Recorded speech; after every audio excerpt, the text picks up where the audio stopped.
Welcome to Amsa சமையல். நம்ம இன்னைக்கு பார்க்க போகிறது பொட்டுக்கடலை உருண்டை. வாங்க எப்படி செய்யலான்னு பார்க்கலாம். 2 கப் பொட்டுக்கடலை போட்டுக்கலாம். பொட்டுக்கடலையை நல்லா கொரகரன்னு அரைச்சிக்கலாம். பெரிய கடாய் எடுத்துக்கோங்க. நெய் ஊற்றிக்கலாம். முத்து முத்தான முந்திரியை நுணுக்கி போட்டுக்கலாம். 1 கப் துருவன தேங்காயை போட்டுக்கலாம்.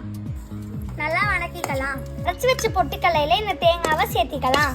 நாட்டு சர்க்கரையை சேர்த்திக்கலாம். 1/2 டம்ளர் தண்ணி ஊற்றிக்கலாம்.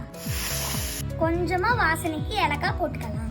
பாவம் பதம்லாம் தேவையில்லைங்க, நாட்டு சர்க்கரை நல்லா கரைஞ்சா போதும். இந்த ஸ்டேஜ்ல இந்த பொட்டுக்கடலையை போட்டுக்கோங்க. இப்போ நல்லா கலக்கிக்கலாம்.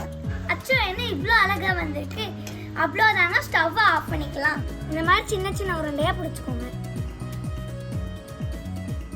பாக உண்டாயிங்க. உண்மையாகவே சூப்பராக இருந்துச்சுங்க. அம்சா சமையல் தாங்க. மறக்காம சப்ஸ்கிரைப் பண்ணிடுங்க.